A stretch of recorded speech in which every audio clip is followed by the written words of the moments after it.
Good morning and welcome. Happy Tuesday. I'm Joe Jaquin, CEO of the Patriot Trading Group, and we are on the 10th day of March. I'm up here at the mothership at 1360khnc.com, getting ready for the big event this Friday night from 6 to 9 p.m. at 10 South Paris. Make sure you are there.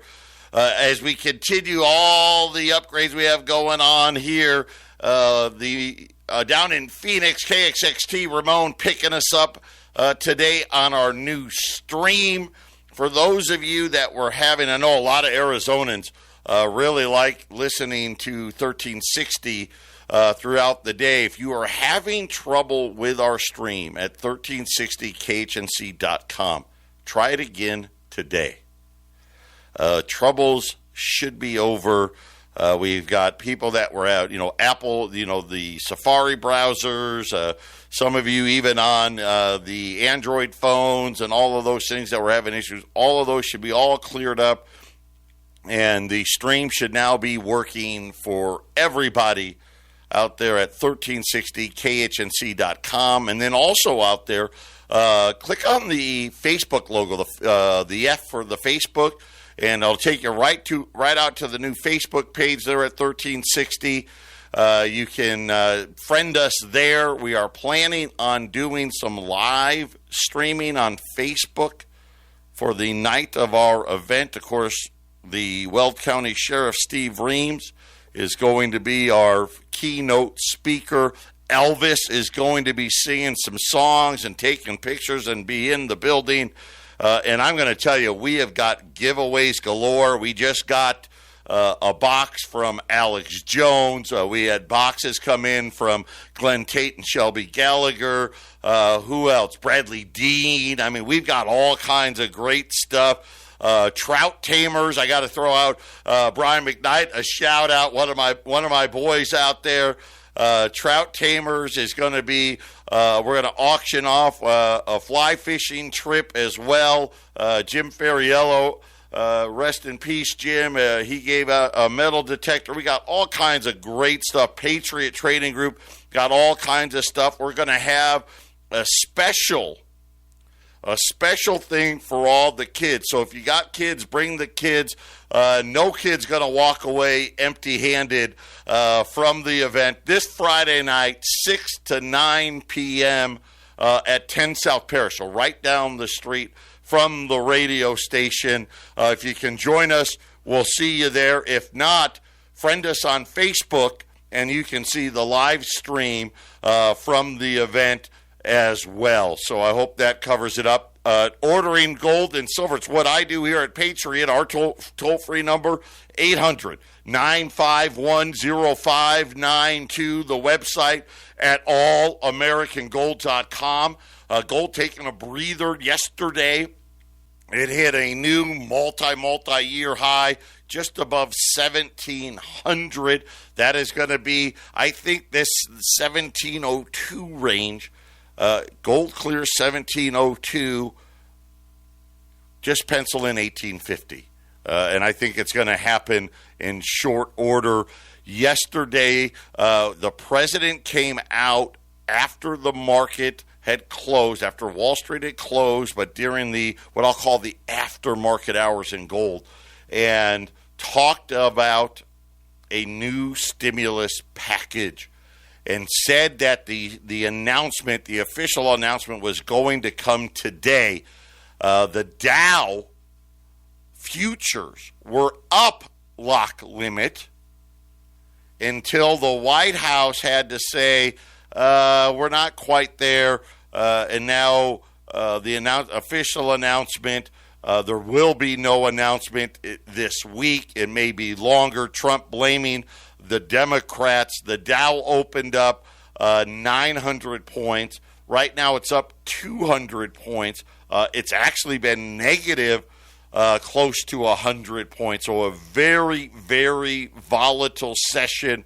And I think this is just what we're going to be in for the foreseeable future, as next week we're expecting another massive rate cut out of the central bank. As we said yesterday, the entire country of Italy now, the entire country is on lockdown. Nobody in, nobody out.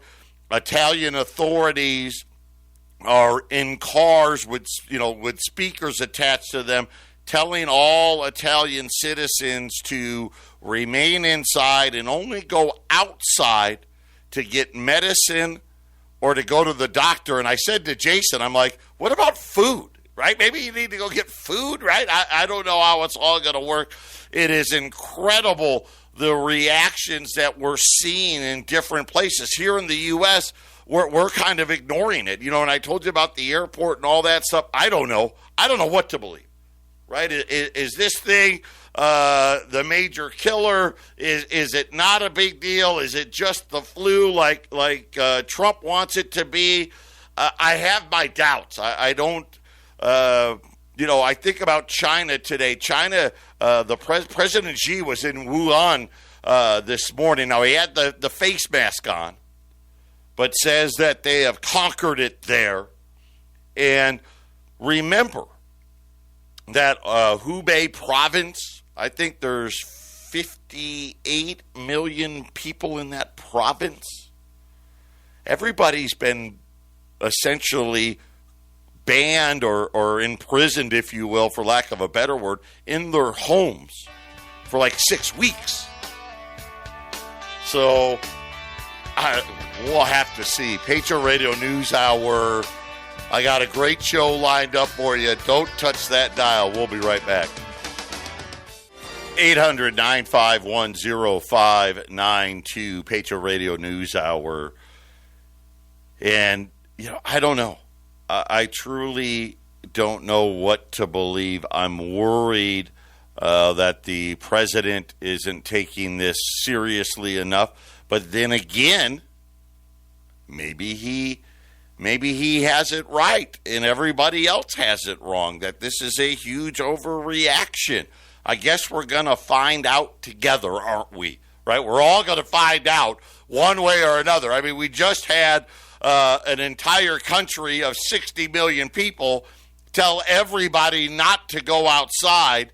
This morning, the CDC, and this is obviously our Center for Disease Control, said that older Americans should consider stocking up on food and medications and avoid venturing out as the coronavirus spread. In a media briefing yesterday afternoon, Dr. Nancy Monsieur focused on making recommendations for people at a higher risk of getting ill from the virus. She also said that eventually many people in the United States will be exposed to the virus, and there's a good chance that many will become sick. So that's kind of, we kind of know that this is what they've been saying. But they're talking about people older than the age of 60, as well as those with underlying health conditions, such as diabetes, heart disease, and lung disease, are more vulnerable of getting sick or even dying if they get the disease. So that was out of the CDC. And again, we're going to have to wait and see, but I want to focus in financially. What does it mean? And like I've said, and I've been saying this for the last couple of weeks, it doesn't matter if this is a huge overreaction or if this thing is so horrible that you have to go to the lengths of what China did and the lengths of what Italy is doing to really prevent this thing from being horrible, or anything in between. It doesn't matter. What we need to focus in on is the reaction. Obviously, what happened with Saudi Arabia and crude oil just made everything a lot worse. Challenger Gray and Christmas. For those of you, a lot of you know that name, and you may be like, why do I know that name? They are the company that tracks layoffs. right? And this has been my big fear is the credit markets. And by the way, I've got an update about the repo markets. I'm going to get to that next. Wow, do the banks need a lot of money. But the credit markets freezing up, the amount of, let's just call, and it's so funny when you look at the housing market. Remember the housing market crisis?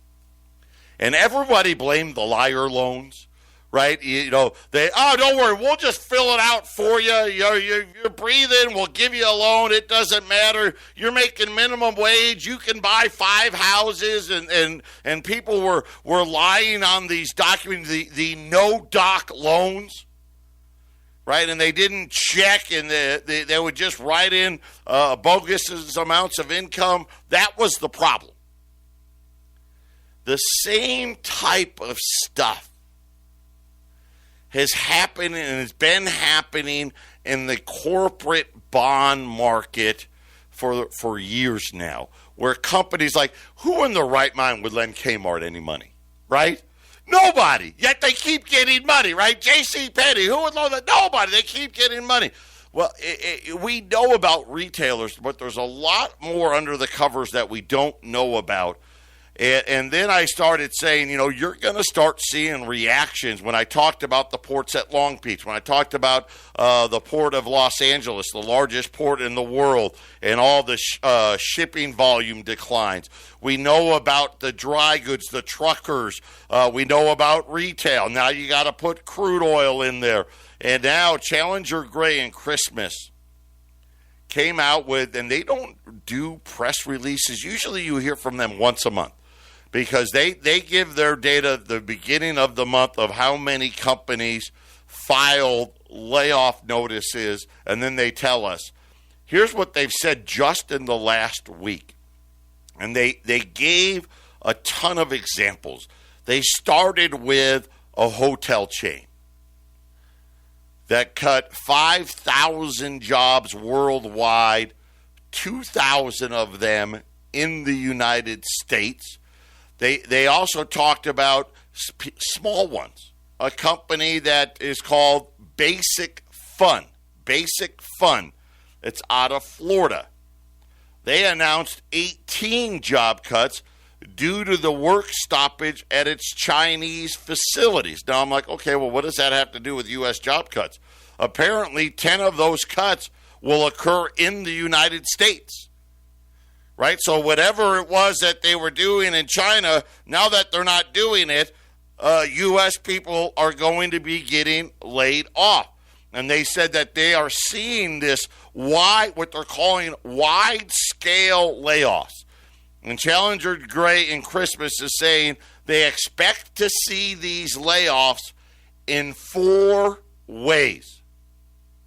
And they said the first wave of layoffs, due to the outbreak, so this is focused on coronavirus, will likely primarily come from companies affected by the supply chain, right? So I talked about that. Truckers, ports, rail workers, right? And then there's all these other people that you don't even think about, right? The importer-exporter people and I guess sales people for companies who, hey, I don't have any product to sell. I'm going to lay off my salespeople until I got stuff to sell. They said Chinese factories shut down shortly before the Lunar New Year and have been slow to get up to speed since the virus. Companies who are weighing cuts due to supply shock have been weighing the possibility for some time. And now Challenger Gray in Christmas says it appears that they are now starting to see these companies actually react and start laying off. So I'm going to be interesting to see what happens with jobless claims Thursday, right? Listen, we want to see that number stay, below 220. Even below 230 is, I'd be okay with that. I wouldn't be thrilled, but I'll be okay with that. If we start talking about 240 or 250, then things are really going to start getting a lot more serious. So that they said that was the first wave. The second wave, coming from industries that they consider to be ground zero: cruise ships, international tourism, hotels, conferences, and airlines. Industries are beginning to see a demand shock. And right on point, this morning we had Delta, American, United, Southwest. I mean, pretty much, if you were an airline, they were all announcing today anywhere from 10 to 20% cuts in their domestic travel. All of them are made massive cuts on their international flights. One of the things when we talk about trade wars and unfair treatment, the EU, and include England in that as well, they have rules for these airlines that if you cut your flights, you lose the gate at the airport. So airlines, at least for right now, are flying ghost flights. So there's obviously an expense to that because they don't want to lose their spots at these airline terminals if they don't make these flights. But they're actually flying no people. It makes no sense. But again, maybe it's something that the president could look into. So first wave had to do with supply chain. Second wave, they're calling ground zero, right? Cruise, international tourism, hotels, conferences, and airlines. And, of course, we're seeing that the third wave of layoffs. Oh, and by the way, they did mention this SXSW Music and Media and Comedy Conference in Austin, Texas that got canceled. Do you know 161,000 people attended that thing last year? So these are the things that Challenger and Gray and Christmas talked about. The third wave will likely come from in-person service, business, and manufacturing. Now, we haven't seen this yet, right? I think we've seen the first wave. The second wave is definitely started, hasn't it, right? Cruise ships, airlines, conferences, hotels, right? That started. This third wave, I don't know that this has started yet. Here's who's in the third wave: restaurants, retailers. Now, it depends on what type of retailer you are, right? Grocery stores, I think, are doing really well. Everybody's stocking up there. I don't know about anything else. Entertainment venues. So right now, spring training still going on. No more people in the clubhouse, but the spring training events are going on. The NBA is still allowing fans to go to games. No fans allowed to go into the clubhouse or have access to players, but they're still allowing games. The NCAA isn't sure what to do, right? So far, the only games where there's been no fans in the U.S. was one of the colleges that closed because one of the students tested positive, and it was a Division III school, and there was a playoff game, I believe in New York. There were no fans attended. But so far, we aren't seeing that. But what we are seeing, like Pearl Jam. For those of you that don't know Pearl Jam, they're like a grunge rock band, very, very popular band in the late 90s, early 2000s. They're still popular today. They put their concert on hold. Madonna has canceled all of her concerts in France, as an example, right? So these things have an impact. Entertainment venues where customers stop shopping, as well as manufacturers. Here was a new one: bus drivers. Didn't think about that. All these schools that are been closing, right? You don't think about the bus drivers. You don't think about the lunch ladies, right? And all that stuff. and schools where workers refuse to come in due to outbreak fears. By the way, right on cue with I'm telling you what, Challenger Gray and Christmas, they know their stuff. Today, it was Harvard. Harvard has informed all of their students that they must leave campus by March 15th and that all classes will be held online. So they're joining, I know that I believe it was Columbia and Princeton made that announcement the other day. I didn't know what was happening to the students. And like University of Washington, Harvard has told everyone to get out, leave the dorms, go back home. All classes are online. So again, you think about, well, then you're going to have security people get laid off, cafeteria people get laid off, right? All of these others laid off. When we get back, I'll tell you about the fourth one. Patriot Radio News Hour. Don't touch that dial. This is the Phyllis Schlafly Report, a daily broadcast from Phyllis Schlafly Eagles, a national volunteer organization founded by Phyllis Schlafly and continuing to uphold her legacy by opposing radical feminism and representing a traditional conservative perspective in our nation's capital. Now, the president of Phyllis Schlafly Eagles, Ed Martin. When liberal Methodists tried to force traditional Methodists to accept gay marriage, the traditionalists soundly defeated them in a 53-47 vote. The conservatives even strengthened the traditional doctrine on marriage. That leaves me wondering why they act like they lost the fight that they so readily won. 2 days after New Year's, a group of Methodists announced a brokered settlement allowing the United Methodist Church to adopt same-sex marriage and ordain openly LGBTQ clergy. If approved at its upcoming international conference in May, conservatives would have to accept this doctrinal change or get out. A supermajority vote would be required before a conservative congregation could split off and continue with the traditional doctrine. The settlement offers the conservatives $25 million in church funds to leave.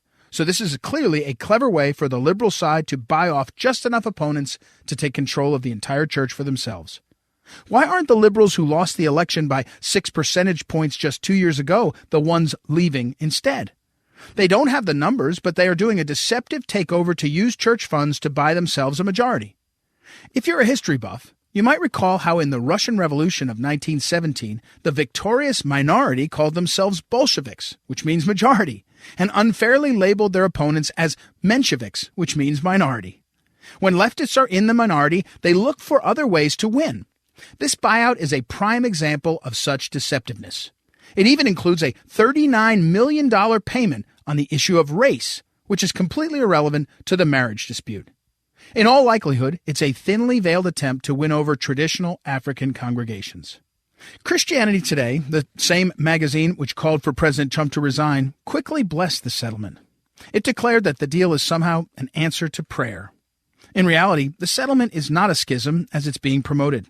It's an attempt to pay conservatives to leave their own church in order to allow the liberal minority to take over. That's the way the left wins far too often, even when they don't have a majority. This has been the Phyllis Schlafly Report with Ed Martin, president of Phyllis Schlafly Eagles. Freedom of worship and the right to express our faith and read our Bibles is foundational to America. At phyllisschlafly.com, we promise to track mounting threats to the free exercise of religion and equip you to fight back.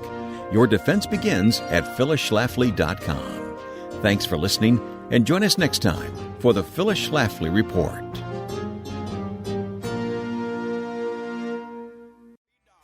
(800-951-0592). The Dow is up 70 points after yesterday's 2,000-point drop.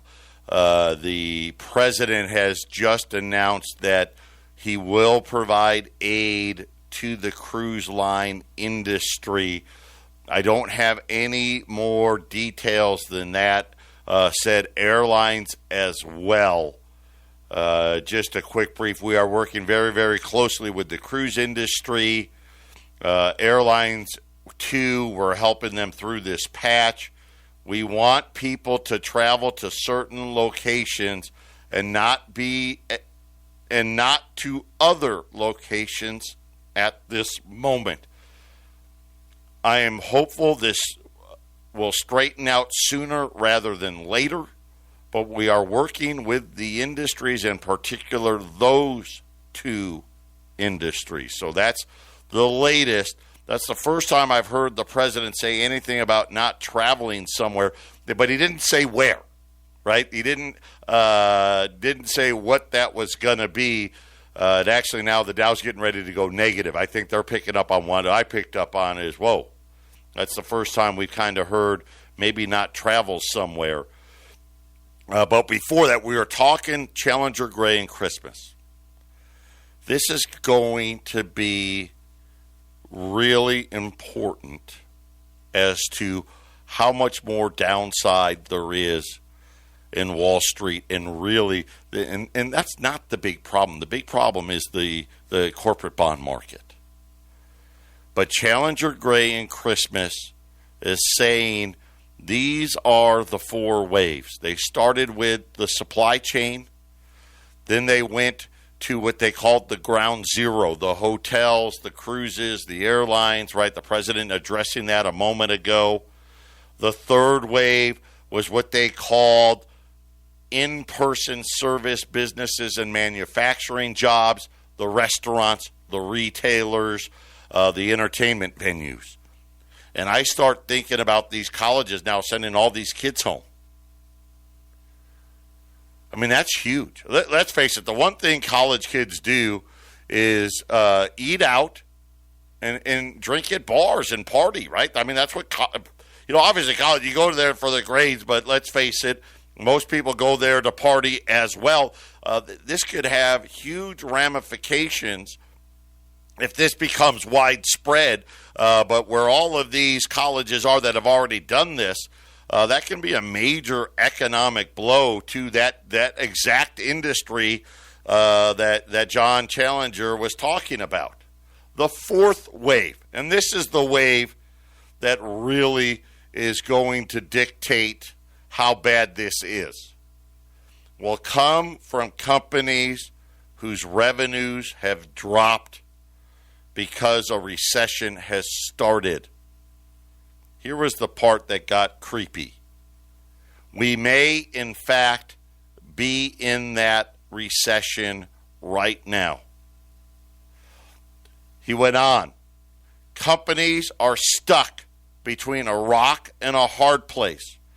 2 weeks ago, companies were dealing with an acute recruiting and talent management crisis for skilled workers. Right? That was always, hey, we can't find the skilled worker. Of course, listen, skilled worker wasn't guys and girls with college degrees. They had plenty of those. It was actually guys that could know how to program, CNC machines and flow jet machines and, how to operate machinery and things of that nature. That's the skilled workers they couldn't find. But this is how quickly it's changed. Challenger said HR teams are now facing the prospect of layoffs. 2 weeks ago, they were frantically trying to find employees. Now they're talking layoffs. He did add that no company wants to make a quick decision about cutting workers, especially if employers find that the coronavirus is just really a Y2K hype crisis. Right? Kind of interesting. He brings up, hey, he's like me. I don't know. Right? I don't know what to believe. I mean, Italy just closed their whole country. Now, the death rate in Italy is it's 5%. But the death rate in Korea is much lower. The death rate in China is not that high. I don't know. Here in the U.S., we've got 700 to 800 cases, at least as of right now. I think the number's like 770 cases. There's 22 people that are dead. So that's about 3%. And, of course, that nursing home in Washington is the prime culprit there. And I think that that number could go down, but I don't know. So he's like, hey, these companies don't want to do it, but they're now at this point where sales are falling enough that they may have to. They may be unable to bring back their laid off talent that were so hard to find in the first place. So Challenger is saying that businesses, at least for right now, are trying not to do that. They're trying to wait this thing out, so we'll have to wait and see. But very, very clearly, Wave 1 and Wave 2, for sure. We're absolutely now seeing Wave 3. Challenger says it looks like recession may be here. Remember yesterday I said, recession kind of looks likely just from the numbers I'm seeing. We'll have to wait and see. If Wave 4 comes, then it's going to be big problems, right? Big, big problems. Speaking of problems, the banks. The repo market, remember yesterday I updated you with the huge increases in repo markets. Today set a record for demand from money from banks to the Federal Reserve. The daily was now stands at $150 billion. The banks actually demanded the most money ever in that daily auction, which was just under $124 billion. So they didn't get the whole 150, but remember, up until yesterday, the limit was only $100 billion. And banks 2 weeks ago were only doing about 50, 60, 70 billion, depending on the day. So today was the first day of the increase. The number jumped. This is the most money requested yet, just under 124 billion.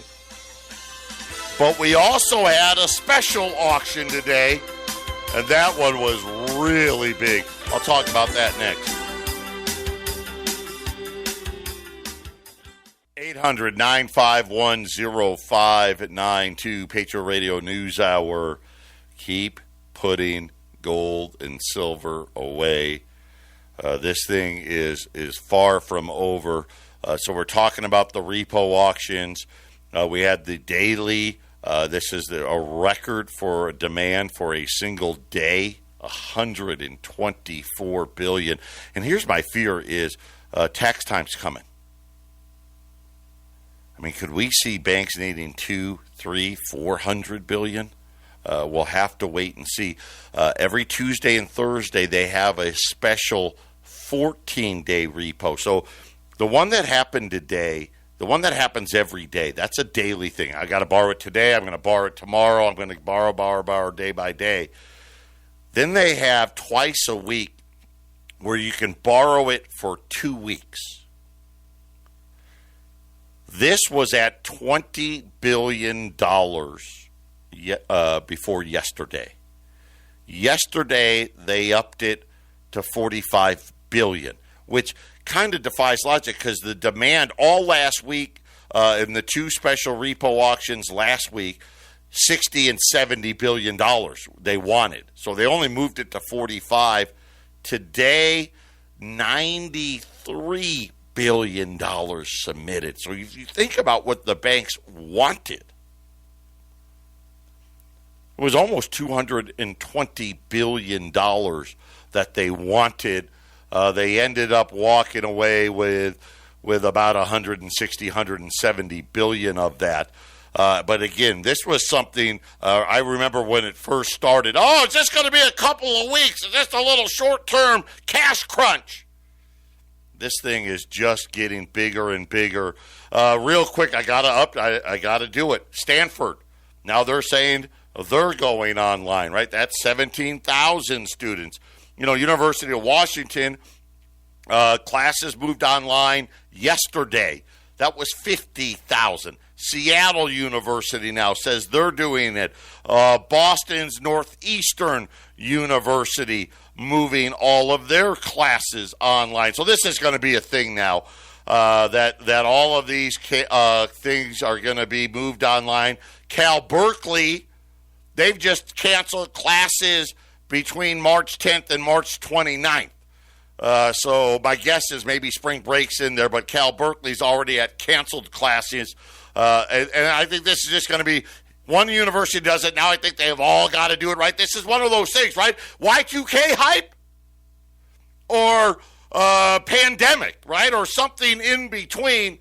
And we've got to watch all the fallout for this. And it's almost like we could very, very easily see ourselves in a major recession. And then obviously what happened with crude oil. By the way, an update on crude oil. It's only up $2.50 today. Crude oil yesterday closed just above, I think, right about $31. Actually got below 30 for a little while yesterday. But right now it's only $33.62. That's the only that was it for the bounce there. That's just not enough. These oil companies are so heavily in debt. We're going to see, and you know what's so funny is in Challenger, Gray, and Christmas's report, they didn't even talk about crude oil because that's a whole separate thing. That just happened. So throw that wave in there. So now there's a fifth wave that we're going to have to deal with. So Thursday jobless claims numbers could start to be very indicative of what we are going to see. If we see the number jump over 220, hopefully not over 230. Anything over 230 is going to be a warning sign. Anything above 250, and you're going to see everything freak out. The Dow is bouncing here. It's up 200 points. The president, he's been sending out tweets and also comments to the media saying that he is going to go to Congress to talk about coronavirus stimulus. He says that he's going to go up to Capitol Hill later in the day to talk to lawmakers. Obviously, I think it's a foregone conclusion. There's going to be more money coming. You know, one of the things he talked about, a payroll tax cut. That was yesterday's talk. I don't know what to think about this, because that's essentially saying let's cut money from Social Security and Medicare and Medicaid. We already don't, we don't have the money for that already. That's just going to, again, remember, I keep telling you, though, 2025 and it's done with. And I got a feeling that this is going to be one of the places that they try to go get the money from. And, of course, the problem is with a payroll tax cut, you actually got to have a job to get the benefit. So we'll have to see how all of this plays out. But the president's saying he's going to take his case to Congress. But just plan on this. Rate cuts, something near or at zero. Stimulus coming from the government. In other words, I think we're going to break a record. We'll have a record level of debt in 2020. And then whether or not they want to admit to QE or not, huge increase in the balance sheet of the Federal Reserve. All of those things are going to propel gold prices. I think we're going to see all-time record highs in gold. All of a sudden now I'm going to put this year on the table. I'm not saying it's going to happen, but it's on the table for this year. By next year, I absolutely think it's going to be. So make sure you take the time, put some gold away. Gold's off about $20 today. Take advantage of the pullback. 800-951-0592. Patriot Radio News Hour. Final segment coming up.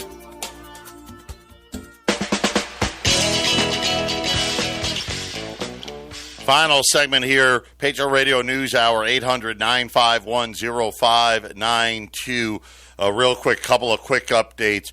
New York has activated the National Guard. Again, Y2K panic or not, I don't know. Going to New Rochelle, where the big outbreak is, the National Guard has been activated. Occidental Petroleum is announced that it's going to slash its dividend, which was 79 cents a share, all the way down to 11 cents. Also said it's going to be cutting capital spending by 40%. So just some more news there. But before we end out, I guess welcome back the man he's been down. He's had a tough year, but he's back. Uncle Eric. Eric, are you there? Yeah, I'm down, but I'm not out. It's good to be here, Joe. I'll tell you, it's been quite a ride for me. And for you people wondering where I've been and all the emails, thank you. I just had a accident, broke 3 ribs, and at 60 years old, you break 3 ribs. Takes a little while to come back, but I'm on the mend. It's week 4. I'm up and at 'em, and I'm going to start picking up and doing some radio again. If you want to flip on over, people in Phoenix, you want to flip on over to 1360khnc.com. I'll be on the next hour. And by the way, Joe, your tweak to the stream, because I have a bunch of Apple users that listen to us online, and they've been unable to get the stream this morning. My daughter, who, by the way, was now head of the geriatric, one of the divisions at Oregon State University, says they are able to pick up the stream for the first time. So you've done a great job. It took us a while, but we are there now. So as Eric said, anybody that was having issues with the picking up the stream at 1360khnc.com, we've got it fixed. It's up. It's running. Eric's going to be on immediately following this show, so jump over there, get online. I'm sure after being down for a month, I mean, it was a standing 8 count, but he's ready to go. I'm sure you've got a lot of things that are brewing around in that mind for an entire month. You don't want to miss this next hour coming up. I'm going to bring up issues that I absolutely guarantee nobody has brought up yet. Maybe it was medically induced into my sick right-wing thinking, but nevertheless, I think there's some very valid points, and a lot of it has to do with just, common sense, and that's what I've always tried to concentrate on and try to be semi-lucid and get the correct news out. And, Joe, you're doing a wonderful job. I can only imagine how busy the gold industry is today. It's got to just be crazy. Just as a quick update, since you brought it up, Silver Eagles, 2 weeks out now on Silver Eagles. All the back dates are gone. Only thing available now going forward is 2020 Silver Eagles, and demand is starting to roar in. Listen, Wendy's down in Phoenix operating the phone lines. She's got products. She's got great deals. Call her. She's ready to wheel and deal. She likes to, especially when I'm out of town for whatever reason, she likes to make things even better. So give her a call, 800-951-0592. And just know, Silver Eagles, you'll get them. You always get them, but they are running a couple weeks behind. Everybody stay tuned. Don't touch that dial. Jump over to 1360khnc.com. Eric Cedarstrom, he's off the mat. He's standing up. He's ready to throw punches. Everybody take care. I'll be back tomorrow.